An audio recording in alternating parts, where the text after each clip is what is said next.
Good morning, everybody. Graham Coath here. Now, I know it's really early, so I hope you've managed to get a cup of tea or coffee before tuning into this today. But I'm joined by James Turing. We're going to talk about the Turing Trust and all of the work that they do. Thanks for joining me, James. Thank you very much for the invitation. Well, that's fine. Where are you coming from? So we're in Edinburgh. In Edinburgh at the moment. Yeah. And what's Edinburgh like in terms of both sort of easing out of lockdown and weather as well? Gloomy and gloomy. It's one of those things. I think we're getting there, but it certainly seems to be dragging on. That's for sure. But hey, got to do it. So we'll just get through it, and we'll be fine. We'll come out the other end. Absolutely. Now, James, I noticed you just put your name up as James. Rather than the Turing, but what a namesake! Just very briefly, people may obviously recognise the name from Alan Turing, who's going to be appearing on lots of £50 notes. Not that I often see a £50 note, I have to say, but what does that feel like, knowing that you'll be able to carry around a member of the family in your pocket? Yeah, a little weird. I think it's the same as sort of all those jokes about carrying around the Queen on a stamp kind of thing. But extraordinarily humbling, I would have to say, is the first bit. I mean, we all were very aware of Alan's legacy growing up as kids, etc.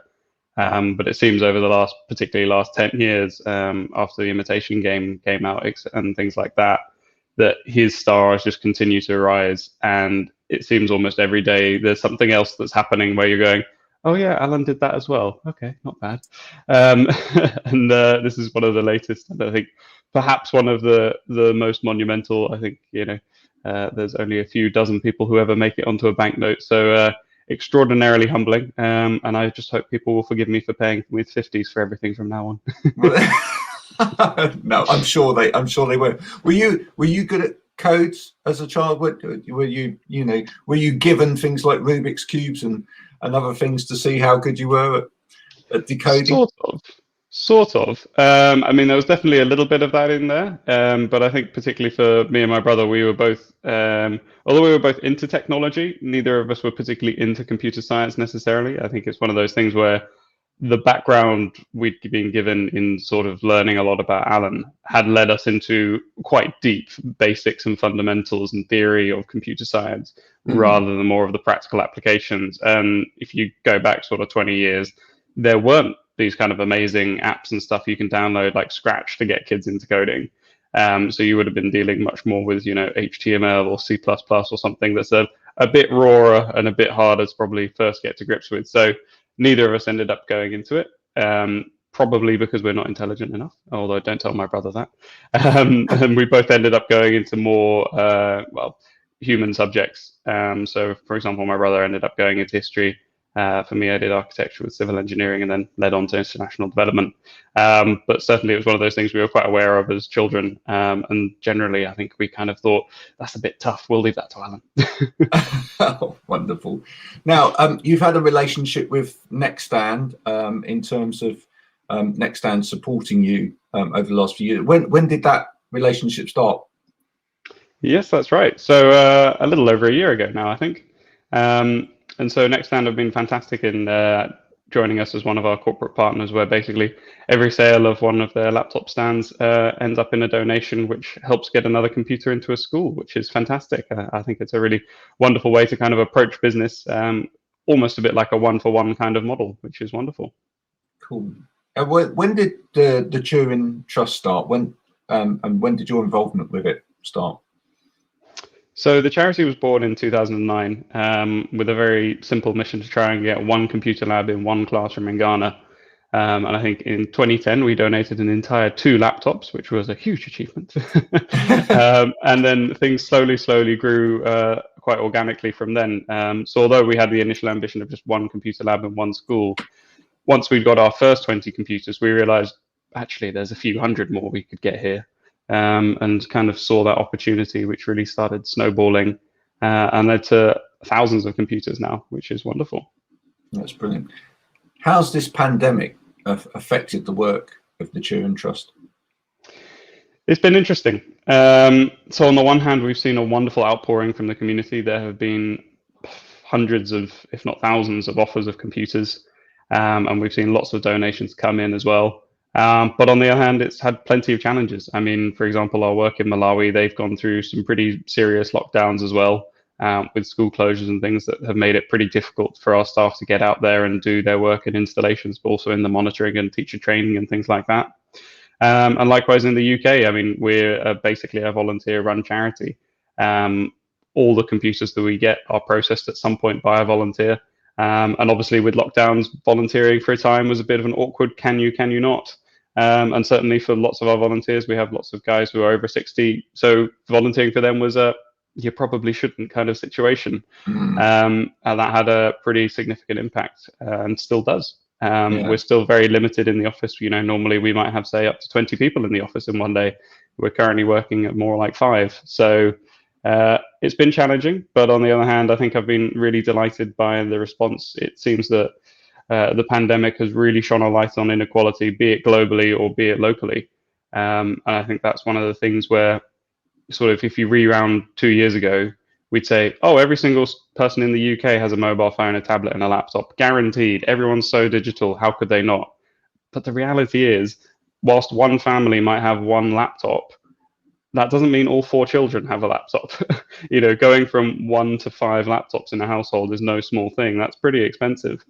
And I think this pandemic has actually highlighted the inequalities that we face in the UK that we all need to do something about. And there has been a terrific response. Credit where it's due. The government have managed to get, I think, 750,000 laptops out over the last year, which is not bad. Yeah, it's very good. Yeah. However, it's also not quite enough. We're still getting a good number of requests coming in, but we've had some fantastic support over the last few months, particularly with donations of cash to enable us to get the computers out there, but also the laptops themselves, which is all important. So what have the Turing Trust been doing on a localized level within the UK over this period to support students? So beforehand, the majority of our computers were destined for our partner countries in Malawi, for example, or Liberia, Gambia. But the pandemic's really highlighted the need for tech in the UK that perhaps is of a different kind than what we previously aware of. So we still have lots of schools who donate computers to us. However, that relationship has changed quite fundamentally. If you go back 2 or 3 years, most of the schools that we had approached in the past saying, would you like some computers from us? They'd go, no, you're all right, mate. We don't use Windows 7 anymore, sorry. You're going, yeah, fair enough. I'm glad to hear that. That's a wonderful situation for you to be in. But then with this drastic need and sort of the urgency for the laptops to get out to schools, that really shifted the goalposts, I think. And for the first time, we were seeing lots and lots of requests coming in. So we tried our best to get the laptops that we did have in stock out as quickly as possible, and get more donations to come in so we could get those processed and back out the door. So I think we've got well over 100 laptops out to students around the UK, and still going. So we might see a fair few more going out as although lockdowns are slowly lifting. I think there's still going to be some ongoing longer term effects. There's lots of schools I know are still doing bubbles and things like that. So there's still a need out there that hopefully we can help to fix. I think you're absolutely right in sort of pointing out that sort of cultural divide between those that do have and those that don't have. And in terms of sort of digital accessibility, there's a lot of work still to go in this country in terms of who has and who hasn't. You know, and that's going to become even more important because I found, having talked to a lot of people in higher education, I have a background there for the last 5.5 years in sort of ed tech, that a lot of institutions have found the benefit over this period of actually presenting everything online. And for a number of their students, they've enjoyed the benefit of that. And a lot of them are actually thinking that that's the way to go going forward. But then that's just going to increase the divide if people haven't got access to that digital information. So it's a really important thing that you're doing there. In terms of running your organisation during this period, what sort of tech have you turned to yourself? Not a lot's actually changed. I mean, I think we were all sort of using WhatsApp for calls and things like that. We only had one experience where we were trying to do a conference call in the office, and we realized, yeah, actually sticking a phone in the middle of the table isn't going to work, is it?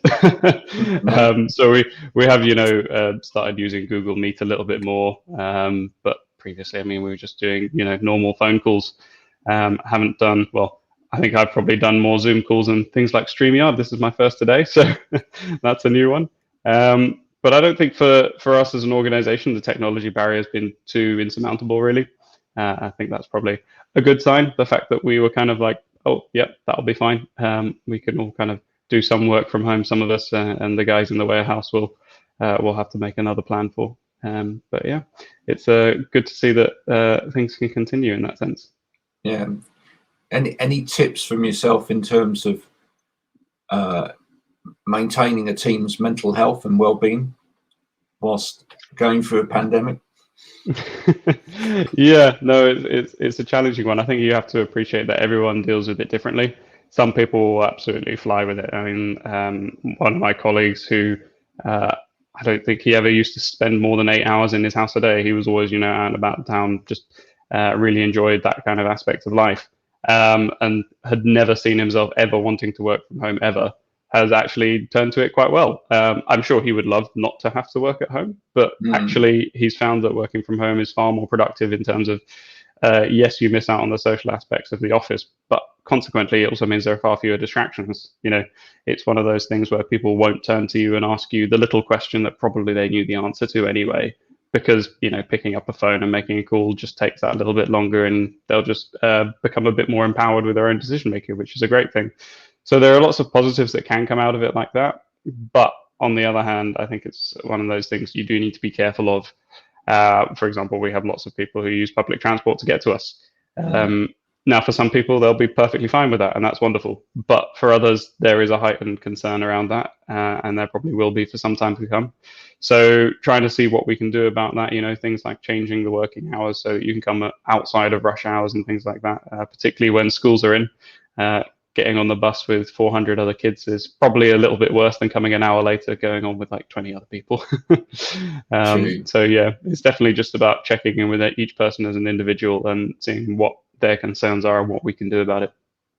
And you say you're based in Edinburgh, which is a lovely, lovely city. I've always enjoyed going up there. But have you found that a little bit difficult and confusing in this period? Just the fact that the legislation and the restrictions, etc., in Scotland have been different from England. Quite confusing, I think, for many of us. Yeah, it's almost like, why do you bother watching the news? Fundamentally, what you need to go do is look at the Scottish Government website, ignore everything else on the news because it probably doesn't affect you for at least 2 weeks until something else will change. So yeah, it has been long-winded, I think is the best way of putting it. You're getting all excited about something reopening, and then you find it's only in England and Wales, and you're going, okay, cool. So yes, it's one of those things where I think the political divisions between Scotland and the rest of the UK have really been highlighted. For better and for worse, I think there's been some ways that Scotland's come out of this a lot better. However, there have been a few others that people, I think we've got a friend who works in the hotel industry, and they're saying, well, look, England and Wales have got far more grants than we have. Why? This doesn't make any sense. We're under the same restrictions in that sense. And you just realize that, yeah, that divide in how it's being managed does cause more conflicts. So we'll see where it takes us in the next few years. Now, for people that are listening that may want to help, so let's just talk about how people can actually help the Turing Trust to do what you're doing. So how can people get involved? So number one is definitely just take a little inventory of any IT equipment you have around your house that you haven't used in a year or two, and please think about donating it. We've got a very simple process for individuals as well as businesses. So if you're working in a company and you think they might be going through an IT refit, or indeed haven't got a clue what you do with your old IT, then please do find out, because lots of companies pay a fairly large amount of money to get rid of their old IT equipment when actually they could be donating it for free. We can also offer free collections and things like that for large volumes. So number one is definitely just have a look at your own IT equipment. If you think you're not using it anymore, please do get in touch. Just go on our website. You'll see we've got a page there called Give Computers that will have all the instructions about, for example, how we deal with data. Basically, everything that we receive gets deleted, so there's nothing left on your computer after we've wiped it whatsoever, so you needn't worry about that. And then you can see... Oh, you went a bit robotic on me there for a second, James. The gremlins don't want James to be telling us how to help him. Can you get your... Yep, I think you're back. Yeah, interesting. Yep. It stops being ironic, but there you go. It will happen. So yes, I was saying we can basically wipe all computers and also do collections. So please do get in touch with us on our website. We've got a page called Give Computers that details all of how we do it, as well as the social and environmental impacts that your donation will have. So yes, please do just have a think about your own IT equipment or your company's and think about donating it. Yeah, is there sort of an age of computer that you do take and something that you don't take? What's too old? The general rule is anything that's 6 years or younger we can use. Yep. However, if you've got a really whizzy 8-year-old computer, then there's a chance we'll probably still be able to use it. There's always a balance to be struck. It's there's no hard and fast rule of what can and can't be used. It's very much a case of, is your equipment in good condition? So for example, laptops that have been knocked around the house probably won't have 7 years in them, but they might have 5. So just a general kind of common sense. If you think your computer would be useful, just send it in. Worst case scenario, we'll end up recycling it for you.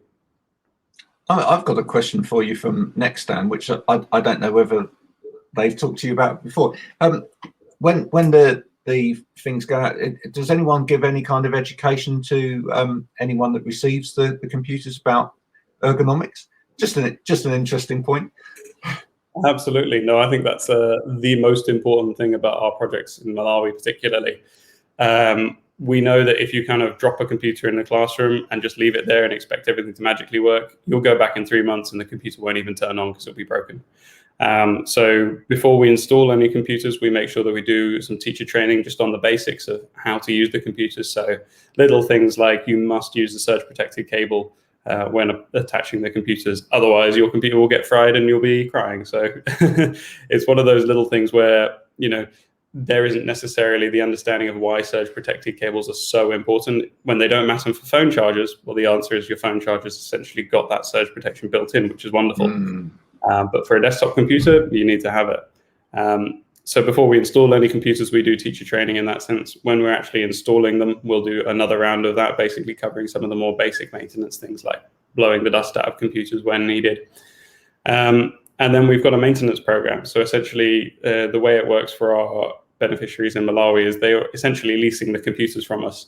So anytime anything breaks down, they just bring it back to us and we'll replace it with a as new one and then try and do the repairs on our side. Because that way we can actually ensure there's a sustainable future for these IT classrooms rather than sort of a flash in a pan. Oh, you've got 20 shiny computers, but none of them work in 6 months. So we're really in it for the long haul. It's about making sure that these schools are teaching IT for 5, 10, 20 years. And that's kind of where we're at. And alongside potentially people donating IT equipment, what about if people want to volunteer? Yep, so volunteers are extremely welcome. In our Edinburgh workshop, we've got normally non-corona times, maybe up to 20 people any day working in the office, helping us out in refurbishing these computers. You don't need a specific skill set to come and join us, just a general interest in what we do. There's plenty of IT work that we can teach you right from the basics. There's also plenty of other jobs if you don't necessarily want to be doing the software-based stuff.